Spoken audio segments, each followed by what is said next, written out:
Oh, most definitely. Tulsa, they're a really good outlook. You know, their record doesn't show how good they are on film. I feel like they're an aggressive team. They play hard on offense as well as on defense. They got an identity where they want to run the football. They want to be a physical team. For the past 3 or 4 years, they've had a first round, a second round offensive lineman pick drafted. So they have a very talented offensive line group. Last year, I think they ran for like 200 on us. So definitely going to be a theme this week is stopping the run because they have talented running backs. And that's what they want to do. Nick, it seemed like the energy was a lot higher today in practice. Is that kind of the message coming off the bye week? Yeah, most definitely. Just pick the energy back up. Play tough, fast, physical football. Just picking up where we left off. I feel like last time we was on the field, we played Memphis. We missed a lot of tackles that we usually don't miss as a defense. So that was one of the things that Coach Hamp wanted to emphasize today is thudding up the scout team. The scout team did a great job being physical today and representing what we're going to see on Saturday. So that's what we try to do today. Just pick up the tempo, run around, thud up, and get the pass back popping. Specifically with the defense after the second half of last week's game, what was the focus in practice? Focus in practice just doing our job. I feel like the second half against Memphis we didn't come out and execute with small attention to details as we did in the first half. First half we played great defense. Second half not so good. Gave up I think 30-some, 20-some points, which is something that we don't want to do. We can't do, especially going into this last push for a championship run. Got to play lights out defense all 4 quarters, and so that's what we tried to do today at practice. From team period going into unit period, and in the second unit period is just being precise on everything the coach is trying to install and polishing everything up. The last two games against Tulsa have been excruciating overtime. Most definitely. How much would you like to get payback for what's happened? Yeah, the last time we went up to Tulsa, Zayvon Collins, first round draft pick, sealed the deal with a interception late in the overtime, and that one stung. That one stung a lot. And then last year, homecoming, we lost to them in overtime. Defense gave up a touchdown to open it up. And then even when last time we was up there, we had them by I think like 14 points. Let them come back in the game with the starting quarterback now. He was the third string at the time. And so, this has left a bad taste in our mouth for the past 2 years. The feeling in that game 2 days ago, where the defense was, how you guys couldn't stop big plays at crucial times to where you are now. How much light years difference is there? Most definitely. It's just an emphasis that Coach Hamp has put in since he got here. That was just one of the things our defense was struggling at is limiting explosive plays, whether it's big runs or big passes. And that's one of the things that, we've changed our schemes and has been doing this year. A great job of not giving up explosives, getting off the field on third down, keeping everything in front of us, running around, tackling. And that's something that if we do on Saturday, we're going to be successful. Where were you on the Hail Mary pass? Where were you on the field? I was on the sideline. Okay. I was on the sideline. We had a rotational going in. I think it was Marvin and Kevin. They were in at the time. Me and Dorian was on the sideline. Quarterback rolled out to the right and threw it up. And we just didn't execute on defense. Receiver did a great job. I think it was Stokes. And I think he's still there. Number 2 did a great job of high pointing the ball. Made a great catch. And they just wanted it more. They came out of that second half and they just really wanted that win. And even last year, Tulsa had that fire to where they wanted to get to a bowl game. And so, I feel like we just, have that fire and match that intensity and succeed at intensity. This week we're going to be victorious because we got something that we're playing for just as they are. If he's healthy, it's still the same quarterback, too. Got you. Most definitely, yeah. He got a little roughed up last week versus SMU, but he's always been a tough guy. He stepped up. I think he was a sophomore at the time, stepped up and, was getting hit but didn't waver and came in and beat us 2 years ago.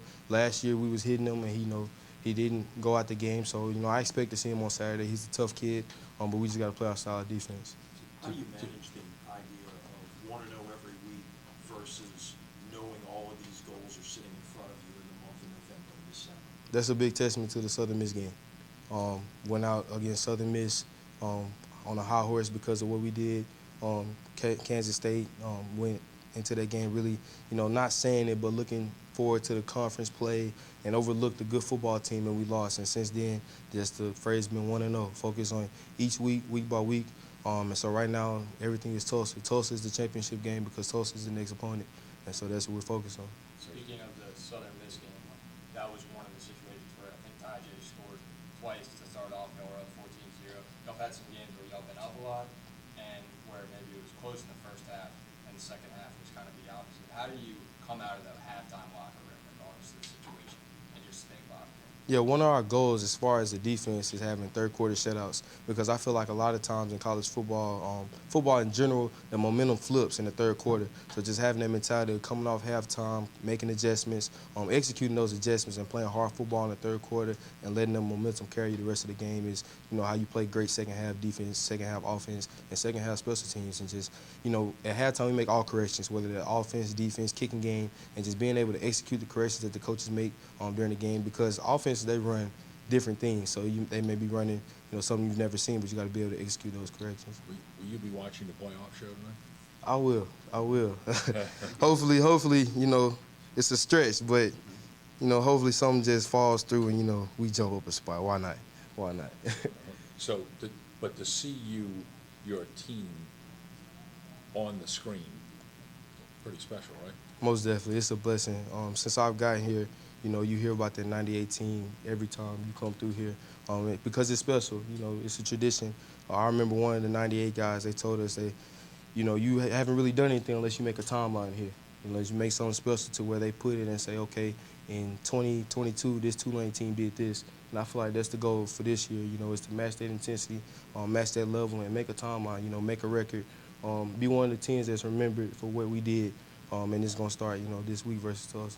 So the level that you guys have played at linebacker as a group, even Dorian and even Jesus and Vlad, those guys, just how high do you feel like it's been through the first day of games? I feel like it's been high, but I feel like, we still have a ceiling to go. We're still trying to get better. That's one of the things Coach Moose tells us every day. You haven't played your best football because you haven't played your last game yet. You always got an opportunity to come out and get 1% better every day. And it's great to just see Jesus, Corey Platt, to see those boys transition. Like, from when they first got here as freshmen to see where they are now, flying around making plays, just the reads that they see, I can only imagine how, it was with Marvin watching me and Dorian make plays because I get just as excited. Zeus had a big third down stop last week versus Memphis, dropped to his zone, came down, made the tackle, and got off the field. And I almost got a penalty. I was trying to, celebrate with him. But it's just good to see that momentum going, seeing the things that Coach Moose implements in our room just flow through them and flowing through the younger guys, and it just shows the rich tradition we have in there. How much do you want to feed off of each other because you play together so much now here? Yeah, it's almost automatic. I just know that Dorian's going to fit his right gap. I know that we have a great level of understanding of each other. It's a lot of plays where we don't even have to communicate because we know, okay, I'm going to fit here, you're going to fit there, and I know he's going to make me right, I'm going to make him right. So that just comes with us just not only being best friends, but just playing together for so long. We just know each other like the back of our hand. He compliments my style of play, I compliment his, and we're a dynamic duo. Thank you, Nick. Thank you. Appreciate it.